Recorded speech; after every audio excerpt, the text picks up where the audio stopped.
bonjour. On dit bonjour. Et t'as lancé? Oui. Ah d'accord, une belle intro ça. Bonjour, pour mettre en place. Bienvenue dans cette vidéo. Pour ceux, on va remettre les choses en place un peu pour tout le monde, c'est qu'on a voyagé en Asie pendant 3 mois et demi. Et on a commencé par la Thaïlande, on a fait Laos, après le Cambodge, Vietnam, et on est retourné en Thaïlande. Du coup, petit débrief comme vous aurez vu dans le titre, on est là pour parler un peu de ces 4 pays, de ce qui nous a plu, de ce qui nous a le moins plu, des choses qui nous ont servi et des choses qui nous ont pas servi. On est là un peu pour parler du voyage en général. Du voyage globalement et du futur, de ce qui peut arriver. Quoi. On a atterri en Thaïlande le 19 janvier, je me rappelle, pas évidemment.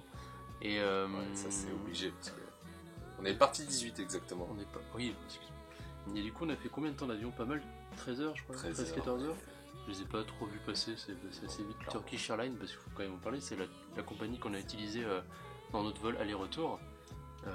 Franchement impeccable, hein. Surtout rien à redire. Surtout l'aller. Le retour un peu moins confort quand même. Ouais, un peu moins confort, on a changé d'avion. Mais en général, le service souriant, c'est bien renseigné, c'est pas trop la merde par rapport à. Mais par rapport à internet, c'est clair. Non, il y a assez de place, ouais, comparé au truc qu'on a pris entre Vietnam et c'est Thaïlande, vrai que c'était plus galère. Nourriture bien, il y a de la place. Pas de kebab, comme on l'a dit, on l'a eu. Bon. Déception, Turkish Airlines nous déçoit sur ça. Bonne sélection de films, et en plus, il y a une sélection de Turcs. Ah bon? J'ai pas vu. Ah mais si, il y avait, oui, en Turquie, exactement. Non, mais vraiment et bien propre. Content, cette compagnie, ça fait plusieurs fois que j'en entends parler en bien sur internet. C'était très correct, franchement, rien à dire sur la compagnie. Je pense que si j'ai un autre voyage à venir, j'hésiterai pas à aller dessus en tout cas. Mais voilà, du coup, bien, on est arrivé en Thaïlande, à Bangkok, et là, dépaysement total avec la grande ville. Vraiment, d'accord, ouais. D'accord. Parce que je pensais à autre chose. Non, c'est vrai qu'on peut noter ça, c'est qu'on arrive très content d'arriver, les portes s'ouvrent de l'aéroport et paf, l'humidité. Ouais. La chaleur. Encore ça, elle est comparée au. Ouais, mais comparé, mais ce que je veux dire, surtout qu'on le choc. Ouais, on était parti de Genève. Alors... Oui, bon, voilà. On va finir par les points positifs. Qu'est-ce que t'as le moins aimé peut-être de la Thaïlande? Ce qui m'a le moins plu, et pourtant c'est bizarre par rapport à l'ambiance générale, il y avait côté touristique, ça on s'y attendait en Thaïlande, est énorme. Ouais. Donc on était dans les centres-villes et c'était touristes, des habits pour touristes, des restaurants pour touristes. Et en fait, je vais le transformer en point positif parce qu'en fait, dès qu'on quitte un peu les sentiers battus, dès qu'on quitte un peu le centre-ville ou certains points touristiques, et bah là c'était dépaysement total, de la bonne nourriture, des gens sympas, de partout. Si je reviens sur un point négatif, et je pense qu'on n'aurait pas dû aller là-bas, ou sincèrement moi j'étais pas dans cette vibes, c'était la ville de Pai. Ah ouais. Mais que finalement nous a enchaîné sur de bonnes expériences. Donc, alors ça quand je l'ai vu, la ville de Pai, j'ai voulu me perdre entre guillemets, j'ai regardé un truc un peu gros qui était dans le nord, on y allait, et au final c'était la ville un peu bobo, pas hipster, bobo hippie un peu. Ouais, c'est ça. Entre guillemets, un peu faux hippie. Ouais, c'est ça, jeune richou qui veut se droguer. Voilà, donc c'était un peu spécial. Néanmoins, je suis d'accord, moi ce que j'ai marqué au niveau de la Thaïlande, sur ce que j'ai le moins aimé, c'était un peu prévu, et encore on n'a pas vu le pire, c'est tout le marché sexuel, tout le marché des prostitutions qui sont dans les grosses zones touristiques. Et ça casse toute la magie du pays, quoi. Bah, c'est vrai que ça fait un peu partie de la magie du pays. C'est vrai qu'on peut paraître un petit peu enfant, on fait un peu filière chez Farouché, mais finalement ça fait bizarre. C'est un truc, on sait que ça fait partie du pays, mais ça devient un peu lourd, et puis surtout une ambiance où tu vois des vieux monsieur, on va dire blancs en général, qui sont avec des pauvres jeunes. Les gros anglais de 50 ans. Ouais, c'est ça. Bah, français aussi, ils sont pas. Oui, non, bien sûr. Et c'est vrai que c'est un peu bizarre cette ambiance, et tu te dis, voilà, c'est un peu, tout le côté. De toute façon, c'est un peu ça pour les 4 pays, on va pas se cacher. Ouais, mais sur côté touristique. Thaïlande, c'était pas. Mais Thaïlande, c'est un des pays les plus réputés pour ça. Après, comme il disait, néanmoins, dès qu'on se perd un peu, c'est un vrai régal. Bah, alors, ton point positif, vas-y. Mon point positif, j'en ai 2-3. Bien sûr, il y a la rencontre avec la famille à Phang. Ouais, bah là, vraiment, quand t'as vu le panneau Phang, et on s'est dit, bah tiens, c'est quoi cette ville? On y allait au hasard, et là, vraiment, c'était une ville. Et bah d'ailleurs, c'était en partant de Pai. Parce qu'on revenait dans une autre ville. Et là, on en avait marre, on voulait juste se perdre. Ouais, et finalement, station de bus, je vois, mais c'est quoi cette ville? Antoine, il regarde sur la carte, je fais bon, on peut y aller. Vas-y, on y va. Et du coup, on y allait, et là, super rencontre. Très belle rencontre. Ville, zéro touriste. Bah, Vraiment, là, on vous invite à voir la vidéo. Oui, bah, de toute façon, il y aura la vidéo. Normalement, ça sera de ce côté, je sais plus. Ça sera dans un coin. Ouais, voilà. Mais allez voir, parce qu'en plus, il y avait vraiment à Fang, il y avait tout un complexe de temples, un peu gardé par les chiens quand même, faire attention, mais qui était surprenant, quoi. Enfin, je m'y attendais pas du tout. Temple, université aussi. Hein. Université aussi, qui était marrant. Toute la zone bar où on a rencontré les gens qui étaient génial. Je revois des fois des stories de certains Thaïlandais là. Ça me donne trop envie d'aller boire un coup là-bas, c'est absolument génial. Très bonne ambiance en fait. C'est tout un groupement de petits restos, d'endroits pour sortir. Incroyable. Et, voilà. Et après, sinon, dans les autres points positifs que j'avais, bah, c'était la nourriture. Clairement, la Thaïlande, c'est un des points forts. Moi, le Khao Soi, si je peux retrouver à Lyon, je sais pas si ça sera pareil, mais Khao Soi, un délice. Ouais, mais nourriture en fait, c'est en général. Mais c'est vrai qu'en Thaïlande, c'était très bon. Thaïlande, évidemment, on y reviendra, mais Thaïlande, les barbecues de rue, etc., avec les trucs de nouilles qu'ils ont, là, c'est. Ouais, j'avoue que niveau sauce, ils sont très très bons. Ah, ils envoient la sauce. Ça, pas à dire. Ah oui. Et puis la facilité de bouger, mine de rien, parce que vu qu'elles sont dans un pays qui est un peu plus développé, c'est vrai que tous les bus c'était facile. C'était pas mal pour ça. Voilà. Bah, en fait, c'est bizarre, comme ça a été coupé en deux. L'autre partie de Thaïlande, on l'a moins vue. Ouais, la partie sud. Ouais, on a vu une partie sud, mais plus touristique et avec des amis, voilà. C'était un peu différent, c'était une autre ambiance de voyage. Donc voilà, pour la Thaïlande, je pense qu'on a vu à peu près. Si, je pense qu'on peut être d'accord sur un point positif ensemble, c'est quand on a fait la plongée. Ah oui, ah bah putain, très belle expérience, c'est vrai. Moi, c'est la deuxième fois que j'en faisais, mais la plongée, c'était super. Si vous pouvez, c'est incroyable. Et en plus, bonne monitrice. On était impeccable. que deux à plonger. En anglais, ça s'est bien passé, pas de problème. Pas de problème de compréhension. Après, nous, on est à l'aise dans l'eau, ça aussi, c'est le truc. On est des poissons. On est des poissons. C'est logique. Non, mais c'est la plongée incroyable. Si vous pouvez le faire, incroyable.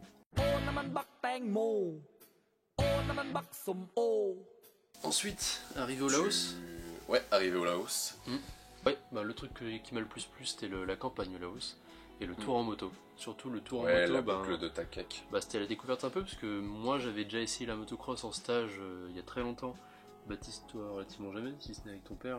Non, jamais. Non. Ouais. Juste monter derrière la moto. Mais la moto, c'est découverte de la liberté de pouvoir voyager un peu partout où on veut en moto. Et ça. La liberté de penser aussi. Non, mais si on peut résumer ce tour en moto, c'est liberté et découverte du paysage. Puis surtout, en fait, ce qui est particulier quand on prend la première fois une moto dans un voyage, c'est qu'on est habitué à être en bus, à être un peu réduit ou être capate. Et finalement, là, en moto, Carpate.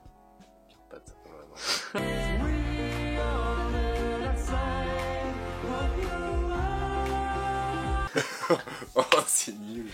Et cette liberté d'être en moto et de juger, de s'arrêter quand on veut. Ouais, c'est ça, la liberté. Et, vraiment, et différents paysages.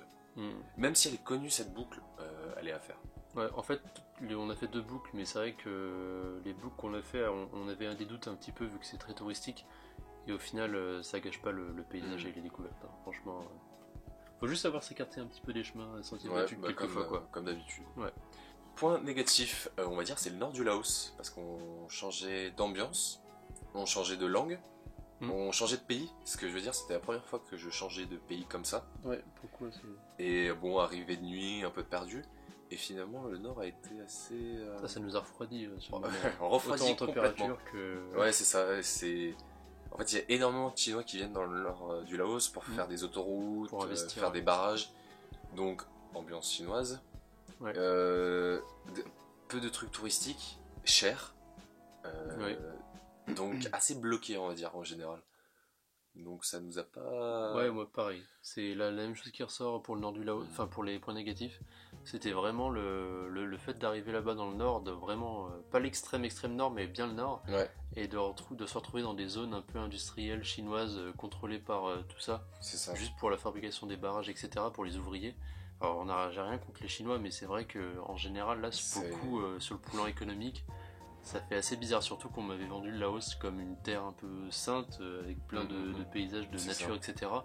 Et là, on se retrouve dans des trucs vraiment cloîtrés. Donc c'était un peu spécial. Après, on a fait quelques petites rencontres, comme la femme au supermarché qui nous a aidé avec les paquets de clopes et tout. Là. Oui, c'est ça. Nous a pas on n'enlève pas le truc. Aussi, la journée qu'on a passée avec les Français, qui était vraiment bien.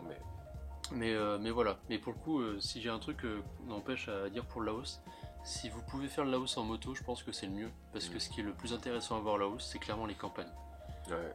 Un peu pour tous les pays, mais au Laos, vraiment, c'est soit touristique, soit campagne à fond, quoi.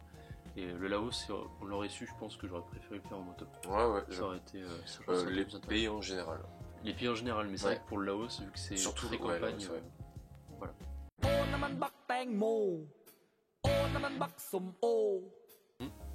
La frontière Laos-Cambodge, un enfer. Oh putain, oui, il y en a qu'une en plus. Il y en a qu'une, et les mecs, en fait, faut partir d'un truc. C'est que c'est impossible de passer par une autre frontière, qu'il n'y ait pas de bakchiche, ça veut dire qu'ils te prennent. Que les mecs ils... Bah, tu sais, c'est ce que c'est le bakchiche. C'est qu'ils te prennent plus. Ils te prennent de l'argent en plus par rapport au visa. Truc médical et tout qui servent à rien. Alors ça, on a dit. Alors on a dit, bah non, nous on paye pas, on n'a pas de monnaie. Donc ça allait. Mais ensuite, on était obligé de payer. Ceux qui refusaient, non, ils restaient à la frontière. Et donc, faut pas dire, c'est scandaleux. Il y en a beaucoup qui vont dire, oui, mais si vous dites oui, bah vous laissez continuer ça. Mais malheureusement, à notre échelle, on peut rien changer. Ça va plus vous énerver qu'autre chose. Là, du temps, sincèrement, pour que les choses changent, faut qu'il y ait, je sais pas, une pétition et que le gouvernement sache. Et puis, mais en sachant que partout dans le pays. Oui, et on sait que dans le Cambodge, il y a énormément de corruption. Donc, prenez votre mal en patience, mordez l'épaule de votre copain ou je sais pas quoi, mais vous allez payer cette somme. Et voilà. Là, pour le coup, ça sert à rien de se faire chier. Petite parenthèse. Voilà. Moi, il y a un truc qui me vient en premier à l'esprit parce que j'adore le tatouage. C'est qu'on a rencontré grâce à un ami et quelques contacts. Au dernier moment à Siem Reap, on a réussi à avoir une fédération de Khmer. Ça s'appelle Fédération Khmer Sakiant. Et en fait, c'est un mélange de Bokator, qui est l'ancêtre du Muay Thai, et de tatouage spirituel. En fait, t'as une sorte d'introspection, de rituel, voit ton caractère et tout ça. T'as des offrandes aussi, et ils te font un tatouage qui te correspond. Avec bien sûr les tatouages traditionnels, les règles de protection. Et on a pu parler avec eux, voir le lieu. De toute façon, vous avez l'interview qui apparaîtra. Et moi, ce qui m'a marqué, c'est la simplicité, l'ouverture aussi. Et essayer de. Ce qui m'a plu aussi dans cette démarche, c'est qu'ils étaient ouverts et en fait, ça montre le nouveau Cambodge qui essaye de se moderniser, mais qui veut garder sa culture. Et qui garde un aspect traditionnel, mais aussi artistique. Et qu'on a vu à peu près un peu partout au Cambodge, au niveau du street art. Et donc, c'est vrai qu'avec l'histoire récente du Cambodge. Pour le coup, on voit qu'ils essaient de se développer. Ça se ressent quand même au Cambodge qu'ils essaient vraiment de s'internationaliser, contrairement à d'autres pays qui restent beaucoup plus culturels. Je trouve que là, c'est vraiment. En plus, c'est rien qu'avec le dollar. Donc, c'est une histoire du passé, mais voilà. Mais c'est vrai que le Cambodge, ça, plus le cours de Bokator qu'on a vu avec la fille, qui est super sympa aussi, qui nous a emmené du coup avec son maître, etc. On a vu un truc totalement local aussi. C'est vraiment une expérience sympa, le singe, absolument génial. Mais vraiment une expérience très sympa, en tout cas en point positif. Finalement, Cambodge, c'est là où on avait le moins de repères. Et on va dire où finalement on a bien aimé le pays, mais c'était pas notre pays préféré. Mais j'ai retenu quand même 2 villes, Kampong Chong. On a fait quand même des rencontres où c'était le cirque, de Battambang. Ça c'était à Battambang. Battambang, je reviens sur Kampong Chong, une ville on va dire de pêcheurs et en même temps plus simple, on va dire. Il y avait un peu plus bidonville quand même, avec les gamins qui se baladaient partout. Donc ça, je pense que c'est une ville à voir pour changer réellement des grosses villes comme ça. Clairement, mais pareil, allez-y en vous perdant quoi. Là, pareil. Vous allez rencontrer plein de gens, c'est génial. Vous allez vous proposer des boissons à la liqueur de noix de coco. Non, c'était vraiment pas mal. Et sinon, Battambang, qui est un peu plus artistique, où justement il y avait le cirque.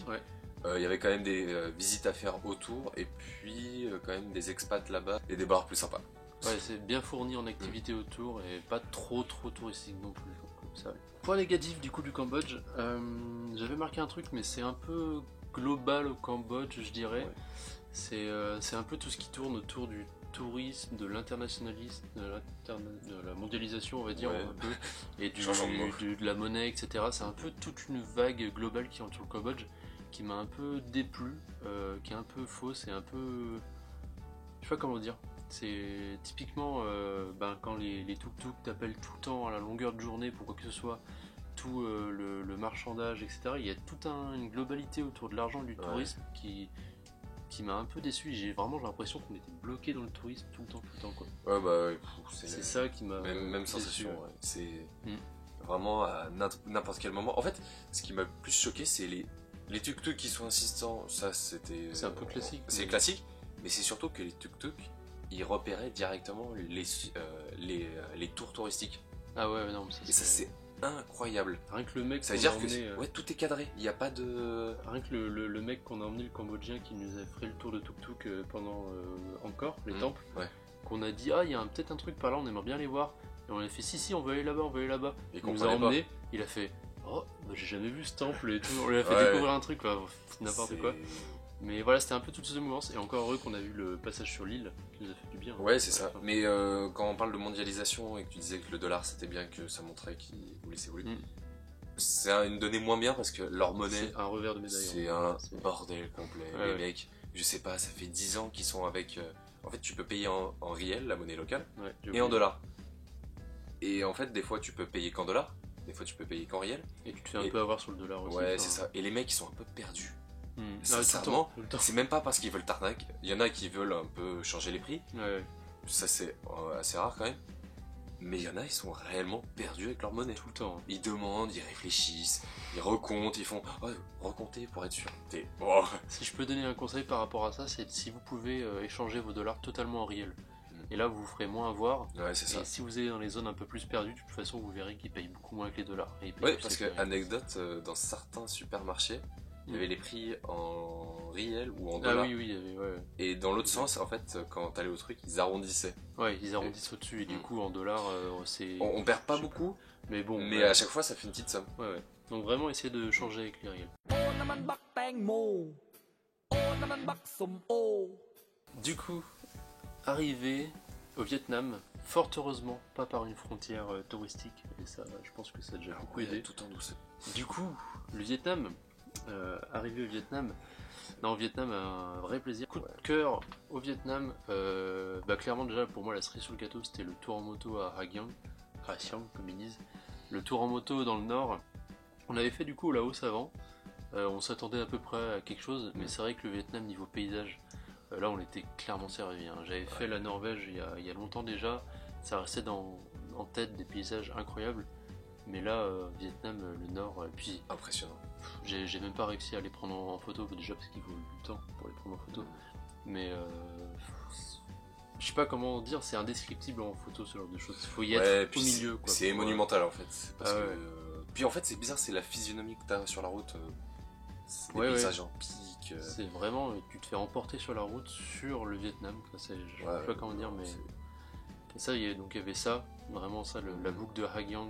Je pense, on n'a pas fait Sapa, mais vu ce que la majorité des gens nous ont dit, je vous déconseille de faire Sapa. Parce que alors, on va dire, là on peut faire un conseil. Pour ceux qui sont vraiment touristes, il y en a qui l'assument clairement, et qui veulent pas se faire chier et quand même rencontrer des gens locaux et avoir quand même moins de magie, voilà Sapa. Mais peut-être plutôt en période où il y a les rizières. Oui, c'est ça, période de rizières, et puis aussi avec la bonne structure.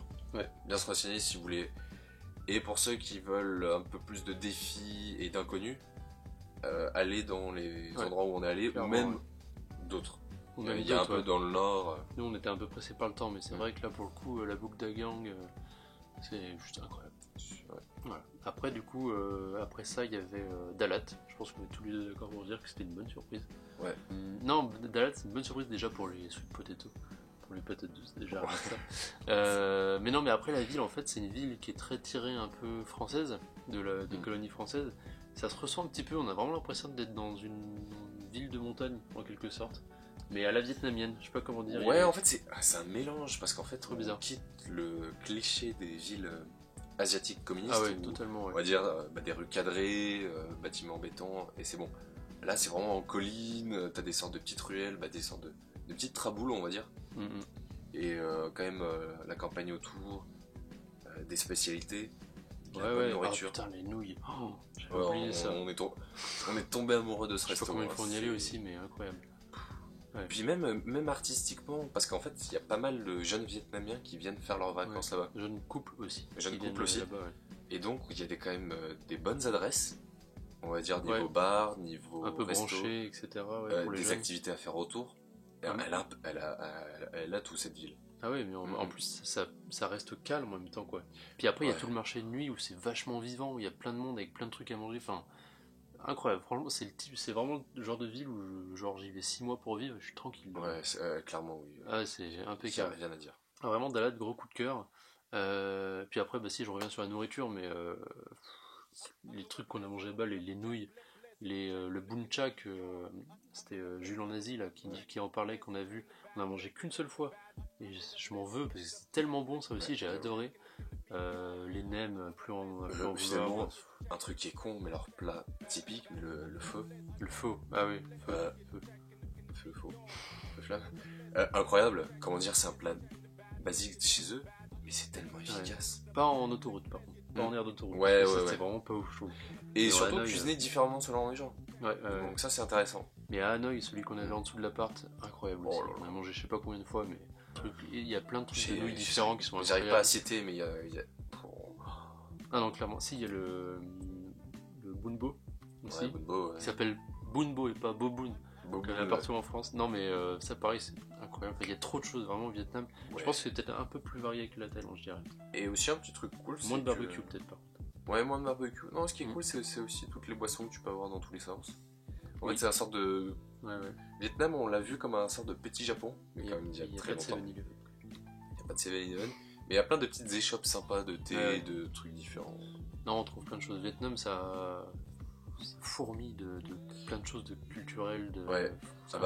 En général, ce qui est énorme dans ce pays, c'est qu'on sent qu'il se développe technologiquement et en tout, et qui garde un aspect traditionnel. Comme le Japon, comme tu disais. Un sorte de Japon, mais... vieux Japon. Ouais, c'est sympa de voir ça. Tu peux avoir des bâtiments hyper modernes, des bonnes avancées, et tu vas à la campagne, des fois c'est des trucs, mais tu te dis... c'est les vaches avec les bœufs et tout. Même au Cambodge, au Cambodge j'en ai vu un peu, mais c'est vrai que le Vietnam, pour le coup, la différence entre rural et urbain est assez différente. Ouais, c'est folle. C'est clair. Moi je voulais juste rajouter un peu Ninh Binh. Ninh Binh. Ah oui, Ninh Binh, c'est un bon petit coup de cœur. Une petite ville sympa. Bonne chose. Surtout quand on prend un scooter, on peut se balader un peu partout, des grandes plaines, des fois il y a de la montagne. On allait voir un parc animalier. Donc en fait, il y a pas mal de choses à faire et c'est tranquille, c'est posé. C'est un petit peu Ninh Binh, c'est un peu Battambang du Cambodge, mais version un peu plus naturelle. C'est ça. Donc j'ai bien aimé, c'est pas mal aussi. Point négatif, je pense moi j'en ai qu'un seul. Moi j'en ai qu'un, et encore c'est pas trop un point négatif, c'est que il y a trop de choses à voir. Il y a trop de villes, trop intéressants, et du coup ça fait trop de... En un mois c'est trop réduit en fait. Un mois, clairement. En fait pour un pays qu'on a kiffé, c'est sûr que... Je pense qu'il faut au moins un mois et demi pour en profiter un peu plus, et 2 mois si on veut vraiment faire tout le pays tranquille. Ouais, justement ça rejoint un petit peu mon point négatif, c'est le temps qu'on perd dans les transports. Ah oui, pareil, c'est un pays où tu passes quand même pas mal de temps dans les bus. Clairement. Mais ça va, on l'a quand même très bien optimisé le temps. Le Vietnam, c'est celui qu'on a... Je pense qu'il y a certaines... On n'aurait pas pu faire autrement, mais je pense qu'il y a certaines villes qu'on aurait peut-être pu éviter de faire pour en profiter d'autres un peu plus. Mais c'est toujours difficile à dire comme ça, quoi. Alors, je pense qu'on a déjà bien assez profité au mieux.